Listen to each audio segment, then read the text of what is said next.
Welcome back, warrior. We are reading Exodus chapter 19 today. Also, this is the beginning of the week of our Come Follow Me reading. And I'm finding out now that we're going to be reading Exodus 19, 20. Then we're going to skip some, 24 then, and then skip some more, and then 31 to 34. Now, I am not a fan when we are skipping chapters because I feel like I still have to read all of the chapters in between, but it's like they're not accommodating my time frame here.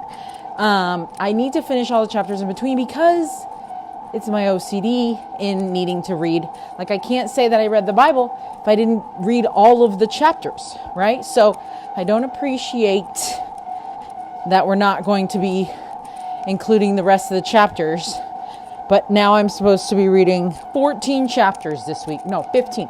So Exodus 19 through 34. So we have our work cut out for us this week. At least we know we're going to get our walk in and our incline in, and it's going to be great that way. Anyway. Okay, so President Nelson has this quote. He said this a while back in 1995 General Conference. He says, "For us to be identified by servants of the Lord as his peculiar people is a compliment of the highest order." Okay, so that's awesome. And that was his talk. Children of the covenant. Okay, here we go. Some definitions. The King James Bible tells us that he called his covenant people peculiar. The Hebrew word is segula, which means special or treasured, thus signaling the special relationship we can have with God through covenants. And then places to know: Mount Sinai, also called Horeb. I did not know that. I was today years old when I learned that. Okay, and is described in Exodus as the mountain of God, a sacred place where Moses repeatedly entered God's presence and where Israel encountered a temple-like experience. Okay, that is awesome. Why did I not know this? This is why we read scriptures, so you can learn things. Okay, and I've read the Bible before. So anyway, okay, the most frequently quoted passage in the Hebrew Bible is found in Exodus chapter 34, which is going to be towards the end of our week. But it says, verses 6 to 7, it says, which provides a foundational description of God's character throughout the rest of the Old Testament. So we will find that out later. Okay. So the mountain of God. Now that the Israelites are on the other side of the Red Sea, the Lord promises to make them a holy nation. Moses prepares the Israelites to make a covenant with God. Then the Lord gave them the 10 Commandments. The goal was to bring the children of Israel back to their promised land, which was the land of Canaan. However, much must happen to prepare the Israelites to become a holy nation. The Lord promised, "My presence shall go with thee.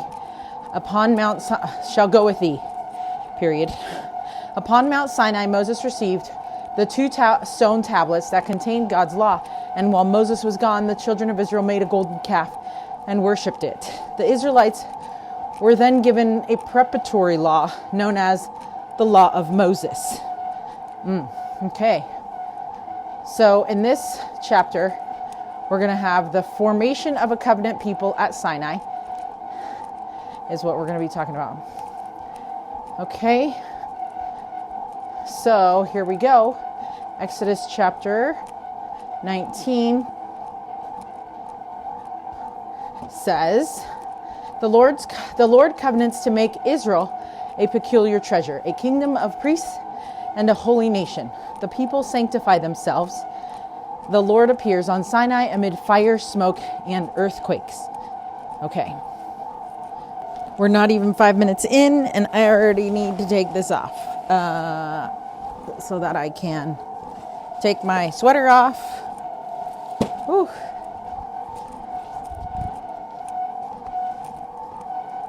Here we go.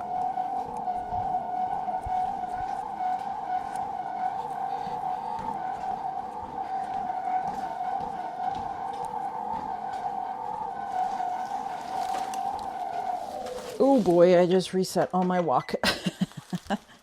Great. I was at 0.25 already though, so I do know that. Okay, here we go. So I'll just whatever I get, I'll add that. Okay, here we go. And then we wonder why we read scriptures super late. We should definitely be doing it super early because then nobody can bug you. My family's been like constantly texting back and forth and needing answers from me. So, which I love them and I love texting back and forth. But right now, I'm trying to read. And so now our son came home, well, one of them, and is trying to have lunch. And I was supposed to be done before then so that I could have lunch with him. So, anyway, see, time. Okay. So we read the preface there, or we read the chapter summary. Okay. Here we go. Verse 1. In the 3rd month, when the children of Israel, hold on, don't end my workout. When the children of Israel were gone forth out of the land of Egypt, the same day came they into the wilderness of Sinai. For they were departed from Rephidim and were come to the desert of Sinai and had pitched in the wilderness, and there Israel camped before the mount. Okay. I don't know what's going on. Somehow it stopped recording. Let's read it again. Why does it keep stopping? In the 3rd month, this must be a very important scripture. In the 3rd month, when the children of Israel were gone forth out of the land of Egypt, the same day came they into the wilderness of Sinai. For they were departed from Rephidim and were come to the desert of Sinai, and they had pitched in the wilderness, and there Israel camped before the mount. Okay. So they have now arrived in the wilderness of Sinai, the place where they will be drawn closer to God. Sinai had the tallest mountains in the area, and it is there where they will learn to ascend to him. It is there where Moses will physically climb the mountain to multiple times in order to approach the Lord. This place will stretch and test them all. Okay, so there's a video. If you look up Mount Sinai, it's a 13-minute, 50-second video. It says about Mount Sinai and the area surrounding it. So watching some of it or all of it can maybe help you visualize these chapters a little bit more. Okay, so not just watching the actual like Moses movies, but maybe like watching something about like the real mountain. Okay. Verse 3, and Moses went up unto God, and the Lord called unto him out of the mountain, saying, Thus shalt thou say to the house of Jacob, and tell the children of Israel, Ye have seen what I did unto the Egyptians, and now I bear you on eagle's wings, and brought you unto myself. Now therefore, if you will obey my voice indeed, and keep my covenant, then ye shall be a peculiar treasure unto me, above all people, for all the earth is mine. And ye shall be unto me a kingdom of priests and an holy nation. These are the words which thou shalt speak unto the children of Israel. Whew. Okay. So there's a quote from President Russell M. Nelson. He says, in the Old Testament, the Hebrew term from which peculiar was translated is segula, which means valued property or treasure. Thus we see that the scriptural term peculiar signifies valued treasure made or selected by God for us to be identified by servants of the Lord as his peculiar people is a compliment of the highest order. Okay, so we read that one. President Russell M. Nelson, Children of the Covenant, April 1995 General Conference. Okay. So the Lord gave Moses a message to give the Israelites. Okay, so think how lucky all of us are when our leaders are willing to do the work to hear the message the Lord would have us get from the Lord. And I love it because President Nelson was always giving such awesome instruction. And just recently we have heard from President Oaks giving us amazing instruction as well in this last General Conference. And the message that he was giving was to remind the Israelites that they had witnessed what he did to the Egyptians. This was not like small, right? Because what they all did was witness what the Lord had done for them. And so sometimes you might think, oh, the Lord doesn't do anything for me, right? But then here is like a massive example of what the Lord did for them. So none of them should be all like, the Lord does nothing for me, right? Because it's like literally he just did this giant thing for each one of them. And I love the scripture, love the part where he says, how I bear you on eagle's wings. So eagles have massive, massive wings that are capable of great speed. Hold on. That are capable of great speed and carrying, I'm okay. And carrying a heavy load. There is no better bird to denote strength. Of all the birds in the world, the eagle is the strongest. Therefore, it is a perfect symbol of Christ. Ooh, I love that. And don't worry, I'm just going to hit myself with this pole. Okay. It's just reminding me when talking about wings, I'm like, oh yeah, I need to stretch out my shoulders and my wings. Okay. So then verse 7, and Moses came and called for the elders of the people and laid before their faces all these words which the Lord commanded him. And all the people answered together and said, all that the Lord hath spoken we will do. And Moses returned the words of the people unto the Lord. So it seems that Moses could not communicate to 1 million people all at once, right? I mean, only General Conference can do that. So he called the elders.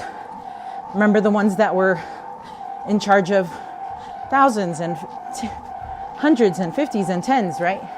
And laid before their faces all the words. Then as the message was carried forth to the Israelites, the people responded with, we will do, right? They were committing to become a covenant-making people. Okay, so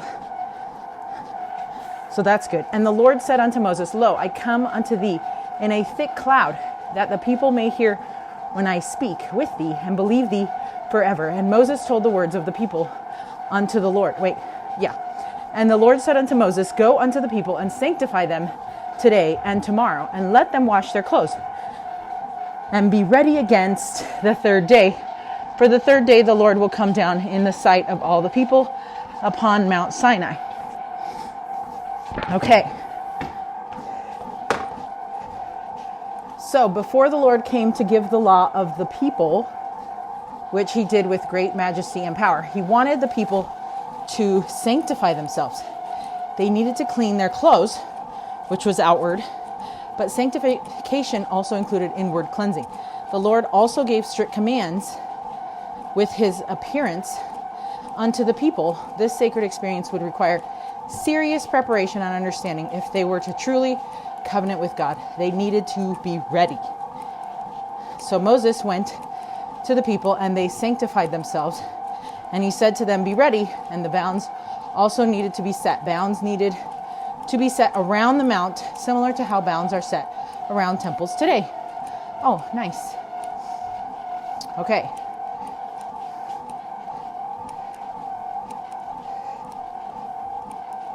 So here we go.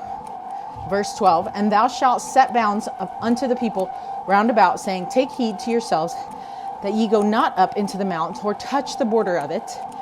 Whosoever toucheth the mount shall be surely put to death. Okay, we won't touch the mountain, okay? There shall not a hand touch it, but he shall surely be stoned or shot through. Okay. Whether it be beast or man, it shall not live. When the trumpet soundeth long, they shall come up to the mount. And Moses went down from the mount unto the people and sanctified the people, and they washed their clothes. And he said unto the people, be ready against the third day. Come not at your wives. Okay.